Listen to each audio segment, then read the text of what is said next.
All right, so in today's video, we are covering what's called Asian bodywork therapy, or what we could also call allied modalities. These are additional things that massage therapists can utilize from the eastern side of the medical of our practice that we've seen through generations over the years. So let's go ahead and take a look at some of the things that are relative to this chapter. So first off, what exactly is Asian bodywork therapy, and what does TCM stand for? So Asian bodywork therapy is the use and or manipulation of the body to treat the body, mind, and spirit, including the electromagnetic or energetic fields in the surrounding body.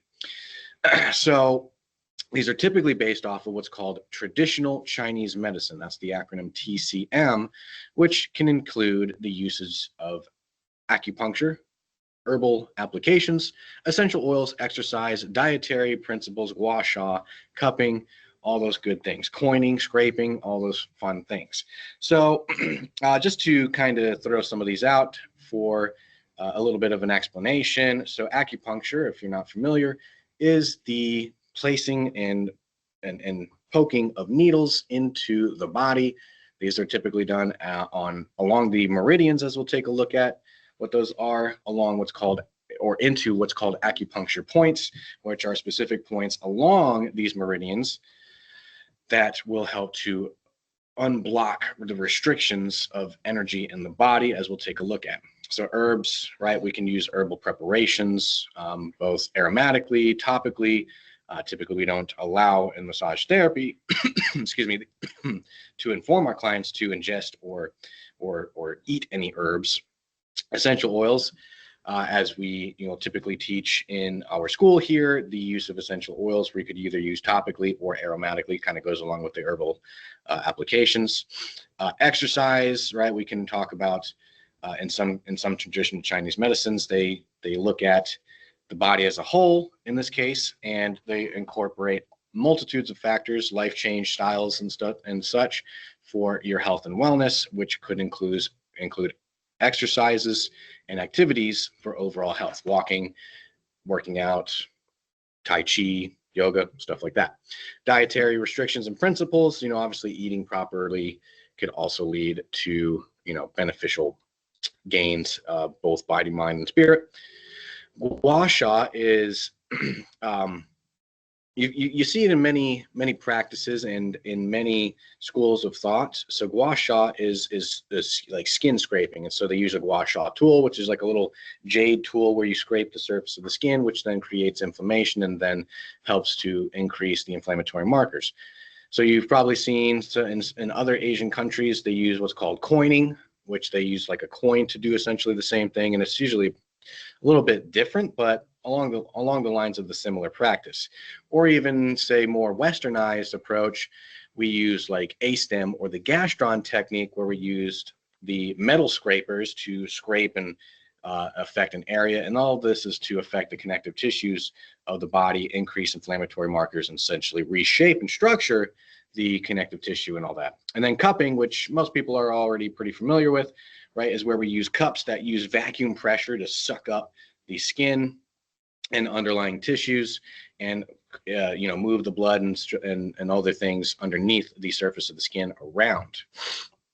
So of these, everything but prescribing exercises and diet restrictions and acupuncture is within the realms of massage therapy to perform. We can definitely use gua sha or scraping tools. We can definitely use cups and cupping, at least here in Florida. It depends on your state and what's allowed in your state as well. And the use of topical applications or aromatic applications of herbs and essential oils. So, as we just kind of briefly discovered, the premise of Asian bodywork therapy and traditional Chinese medicine is to, one, kind of treat the body as a whole, which includes body, mind, and spirit. And a big concept that revolves around spirit and mind and everything is energy or life force. And in different traditions, there is different terms to represent this life force. So in the Chinese medicine, it's known as qi. In Japanese schools of thought, it's known as ki. And in the Hindu tradition, it's known as prana. So all of these essentially, while they have maybe slightly differing philosophies behind them, are referring to the same thing, this vital life force or energy force that permeates throughout the body and radiates out of the body and into the body and all this stuff. This is essentially what all of these different modalities revolve around, and essentially want to help to also offer therapy for in addition to the body work. So the Tai Chi is a very familiar symbol to you guys. This is the traditional Chinese symbol here, and it just represents balance in a sense, the ultimate balance, the supreme balance. So we all know that we have the white and black swirls, and then we have a black dot in the white and a white dot in the black. This represents that you have balance, that they're both components are equal and opposite, and the colors represent certain aspects of energy. So the white refers to yang energy, which yang energy is the more fiery, outgoing, upbeat energy. And yin is the more reserved, quiet, calm, introverted type of energy. And as we see, we have a color in each color representing that they are almost one and the same. They are equal but opposite. So some corresponding words that you might find in regards to each of the yang versus yin and yang is, yang is very masculine. It refers to light, it refers to heat, it refers to fire. It's the extroverted energy. Yin is more reserved. It's the feminine energy, emotions, softness, like darkness, or in this case, moonlight, water, all those good things there. So taking a look at the meridians that we were just mentioning in regards to acupuncture, the meridians in Chinese medicine are these channels of energy that travel through the body. Now, there are several meridians that run from head to toe. So, I'll go into a tangent here in just a moment, but let's just go ahead and look at the premises of the questions here. So first off, these meridians are where the channels of energy or the energy flows through, and the premise of acupuncture and traditional Chinese medicine is where the qi gets blocked in these channels, and so then we use acupuncture or other various means to release the energy and allow it to flow freely. The main meridians that run from head to toe are the gallbladder and the bladder meridians.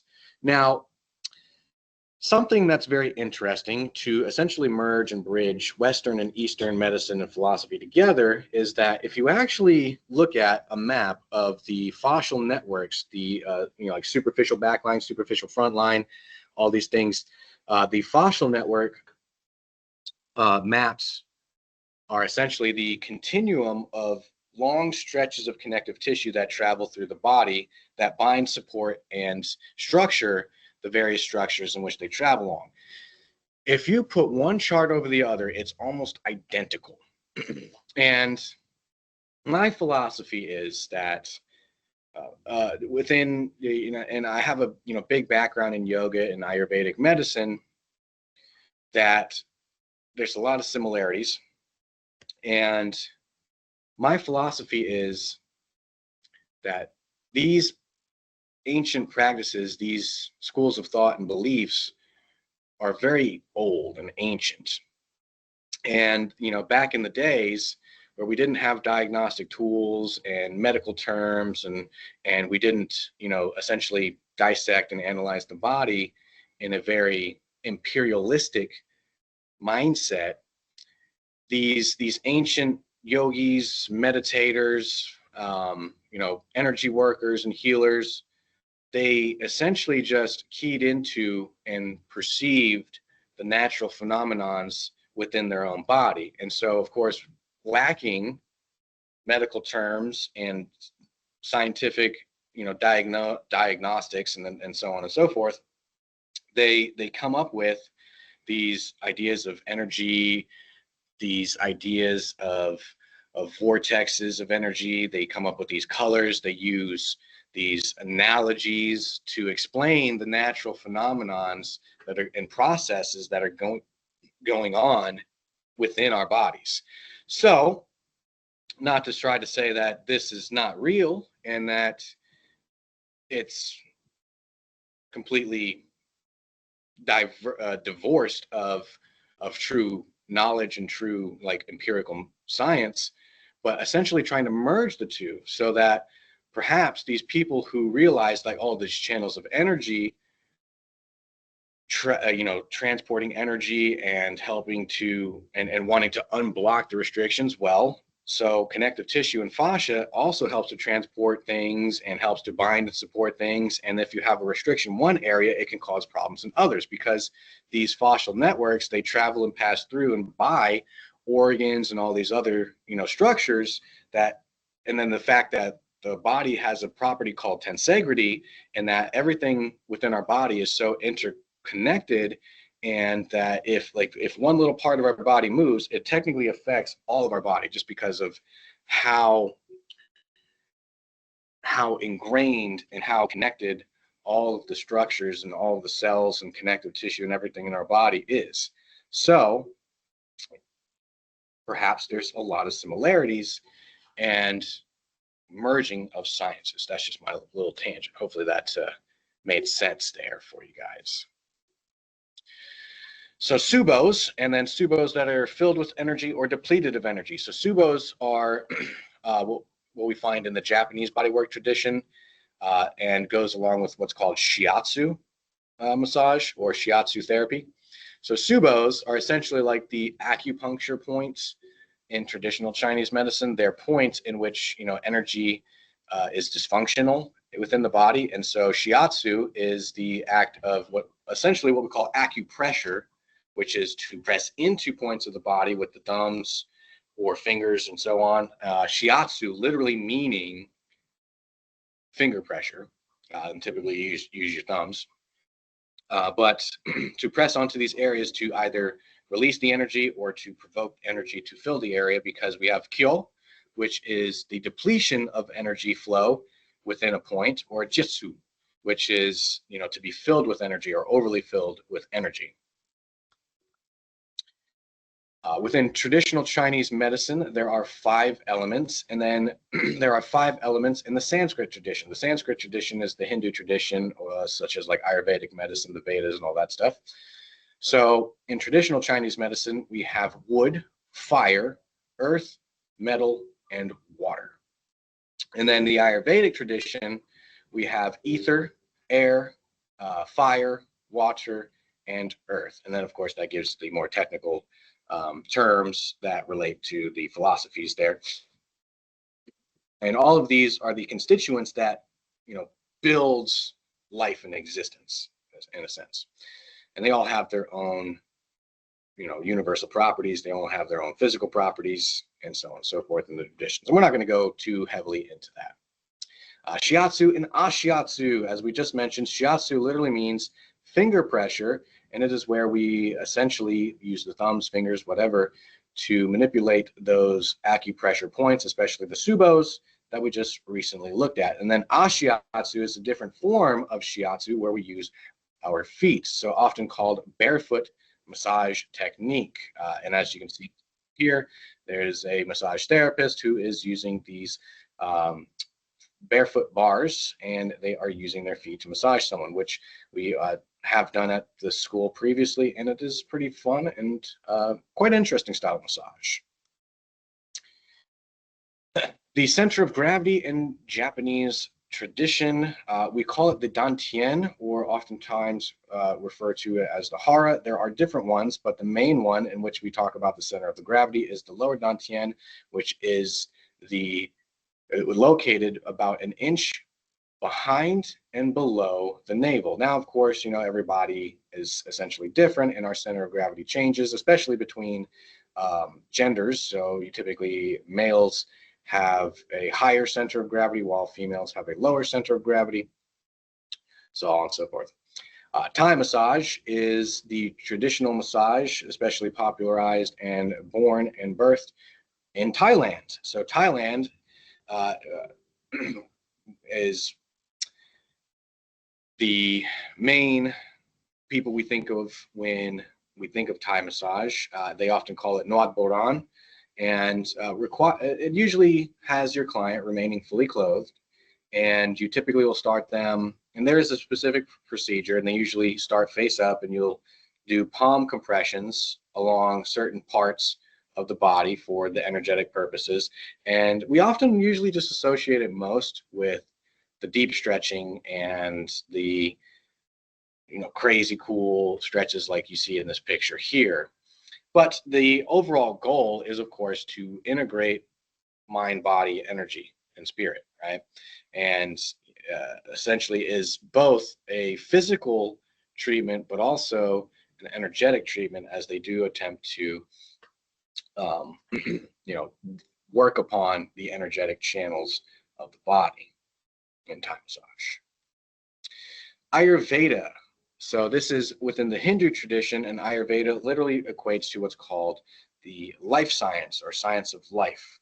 So it is one of the oldest systems of medicine, especially in the Hindu tradition, which then it's very multifaceted. It breaks down essentially the entire being of the person, considering both microcosmic aspects and macrocosmic aspects. So going from like your birth chart and astrological charts and all this to cellular stuff and how you diet and do all these things.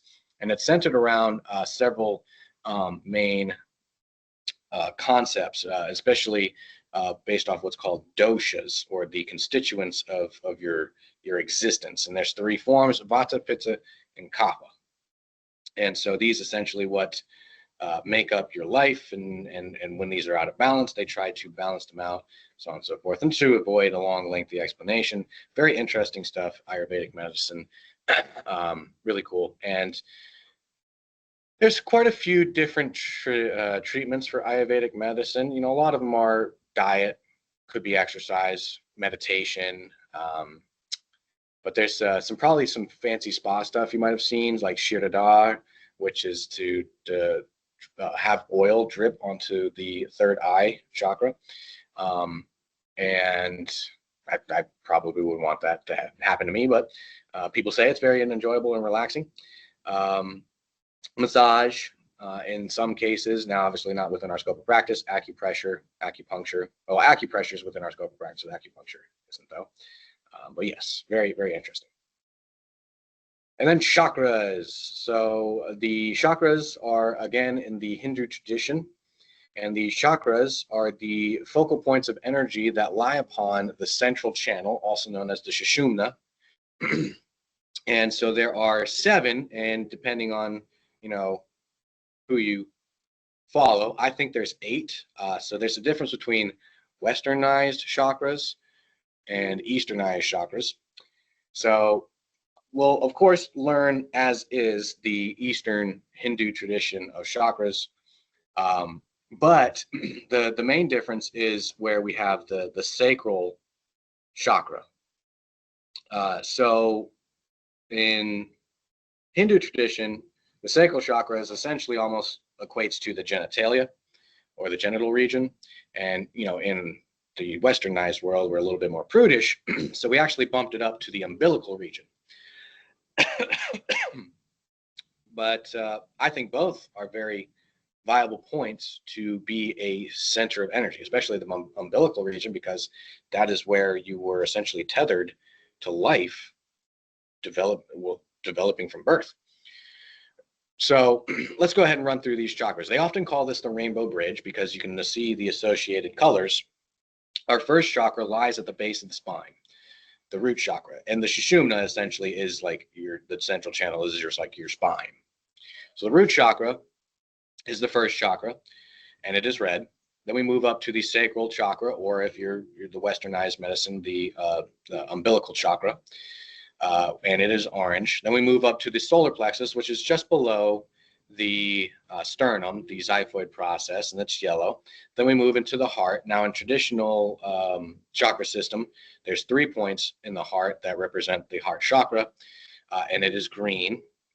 The throat chakra, which is essentially where your voice box is, your larynx, is blue. The third eye, which is right in between the eyes and goes back to the brain there, is like a violet or indigo, excuse me.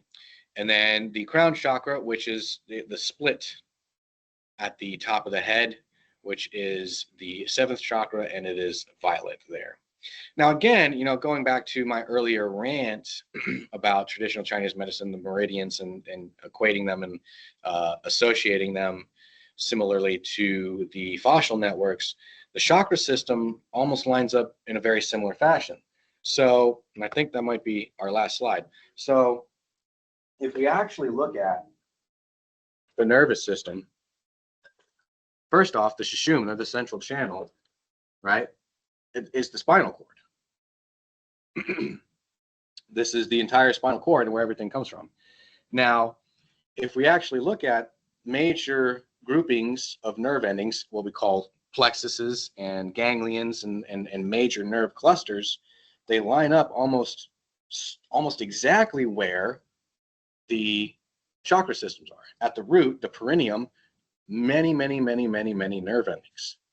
In the genitalia region, many nerve endings. There's 2 giant ganglia, which is just big clusters of nerves, both by the umbilical cord and in the solar plexus.